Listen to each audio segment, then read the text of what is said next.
Ọlọ́run ìgbàanì a gbé ọ ga nítorí kò sẹ́ni tó dàbí rẹ.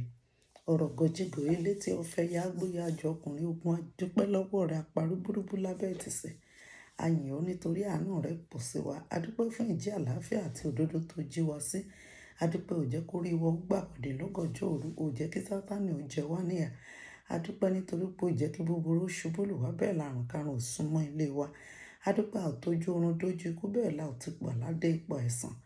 A yìn ọ́ fún orí rẹ, fún àánú rẹ, fún títóbi rẹ, fún ọlá ńlá rẹ, fún ìfẹ́ tó ní sí wa. A dúpẹ́ nítorí pé òun pa wá mọ́ ní gbogbo ìgbà. Aṣọ àṣírí ò tú mọ́ wa lára. A gbé ọ ga, Ọlọ́run wa gba ìyìn kó gba ọpẹ́ wa. A dúpẹ́ torí pé a tún jí arí ara wa ní àlàáfíà. Ògo ni forúkọ rẹ, Ọlọ́run gba ìyìn wa.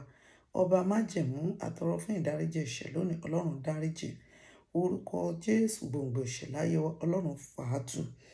Orúkọ Jésù ìmímọ́ rẹ lónìí má jẹ́ ó dágbére fún wa. Bá ti ń lọ sínú àdúrà ọjọ́ òní, Ọlọ́run máa bá wa lọ. Orúkọ Jésù jàre kó tì wá lẹ́yìn, ràn wá lọ́wọ́. Jésù Olúwa wa, àmín. Mo kà láti inú ìwé Psalm 23 verse 1. Ìwé orin Dáfídì orí kẹtàlélógún ẹsẹ̀ kínní.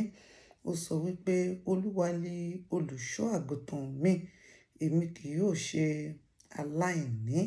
Olúwa ni olùṣọ́ àgùntàn mi, èmi kì yóò ṣe aláìní. A sọ fún Ọlọ́run pé Olúwa lè tó kù kọ́dún yóò parí. Orúkọ Jésù ṣàánú fún mi. Olúwa ta mí lọ́rẹ ọdún. Orúkọ Jésù ta mí lọ́rẹ ọdún. Daddy, give me the end of the year blessings, end of the year surprise. In the name of Jesus Christ. Olúwa ta mí lọ́rẹ ọdún. Olúwa ta ilé mi lọ́rẹ ọdún. Daddy, give me the end of the year blessings. In the name of Jesus Christ.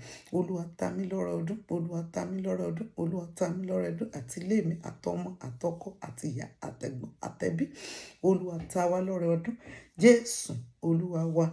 Àwa sọ fún Ọlọ́run pé Olúwa, ó ní ó mú mi dùbúlẹ̀ nínú pápá oko tútù.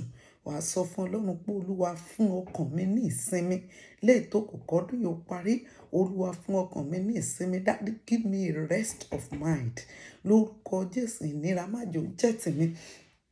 Léè tó kù kọ́dún yóò parí. Ìnira má jẹ́ ó jẹ́ tèmi. Daddy, give me a rest of mind. Daddy, give me a rest of mind. Daddy, give me a rest of mind. Olúwa fi ọkàn mi balẹ̀. Olúwa fún mi ní ìfọ̀kànbalẹ̀. Lórí ọmọ fún mi ní ìfọ̀kànbalẹ̀. Lórí ọkọ fún mi ní ìfọ̀kànbalẹ̀. Lórí aya fún mi ní ìfọ̀kànbalẹ̀. Lórí ẹbí fún mi ní ìfọ̀kànbalẹ̀. Lórí ìyá fún mi ní ìfọ̀kànbalẹ̀. Lórí ẹ̀gbọ́n, lórí àbúrò fún mi ní ìfọ̀kànbalẹ̀. Lórí ọkọ ọmọ ìyá, aya ọmọ ìyá, ọmọ ìyá. Olúwa fún mi ní ìfọ̀kànbalẹ̀. Níbi gbogbo tí mo tàka dé bí gbòǹgbò, Olúwa fún mi ní ìfọ̀kànbalẹ̀. Jésù Olúwa wa. Tó bá wo bẹ̀yẹn, ó ní ó mú mi dùbúlẹ̀ nínú pápá oko tútù. Ó mú mi dùbúlẹ̀. Pápá oko tútù jẹ́ ibi ìrọ̀rùn, ibi ìsinmi, ibi ìfọ̀kànbalẹ̀. Wà á sọ fún Ọlọ́run, Olúwa ní gbogbo ọ̀nà. Léè tó kù kọ́dún ó parí. Olúwa fi ara rọ̀ mí. Orúkọ Jésù, Ọlọ́run fi ara rọ̀ mí. Ọlọ́run má jẹ́ ó ní mi lára. Búburú kan báyìí má jẹ́ ó dìde sí mi. Léè tó kù kọ́dún ó parí. Lórúkọ Jésù, ìbànújẹ́ má jẹ́ ó dìde sí mi. Olúwa fi mí lọ́kàn balẹ̀. Olúwa mú mi lọ sí pápá oko tútù. Ní ibi ìsinmi, ní ibi ìrọ̀rùn, ní ibi ọlá. Olúwa mú mi lọ bẹ̀, mú ilé mi lọ bẹ̀. Lórúkọ Jésù, Jésù Olúwa wa. Ó wá ní ó mú mi lọ sí ìhà omi dídákẹ́ rọ́rọ́. Nígbà tí ènìyàn bá jẹun tán ní pápá oko tútù ní ibi ìsinmi, ibi ìrọ̀rùn, wọ́n á tún wá mú lọ bí ayọ̀ láti mu omi sí. Wà wá sọ fún Ọlọ́run pé Olúwa, títí tọ́dún yìí ó fi parí. Ó ní ó mú mi lọ sí ibi ìhà omi dídákẹ́ rọ́rọ́. Orúkọ Jésù Olúwa mú mi ní ẹ̀rí rere. Léè tó kù kọ́dún ó parí. Ẹ̀rí rere jẹ́ ó ti ilé mi jáde. Orúkọ Jésù jẹ́ ń lé ẹ̀rí rere. Orúkọ Jésù jẹ́ ń lé ẹ̀rí rere. Orúkọ Jésù jẹ́ ń lé ẹ̀rí rere. Orúkọ Jésù léè tó kù kọ́dún ó parí. Àti ní òpin ọdún àti ní ọdún tuntun. Olúwa jẹ́ ń ní ẹ̀rí rere. Orúkọ Jésù jẹ́ ń ní ẹ̀rí rere. Olúwa jẹ́ ń ní ẹ̀rí rere.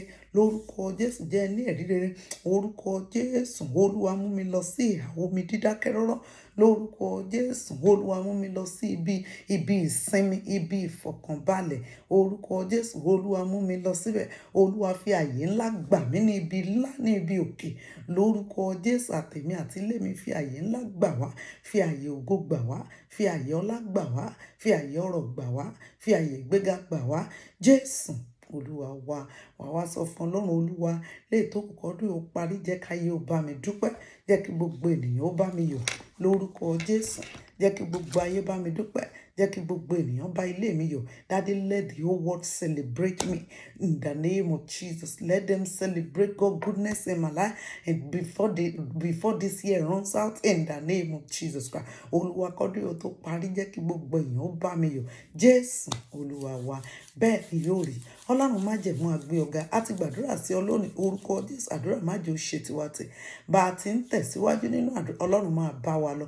Búburú kan májẹ̀ ó ṣubú lù wá o. Títí tọ́dún yóò fi parí. Olúwa, ibi ìfọ̀kànbalẹ̀, ibi ìsinmi, ibi pápá oko tútù àti ní ibi ìhà omi dídákẹ́ rọ́rọ́ ni ìwọ Ọlọ́run yóò fi ọkàn wa sí.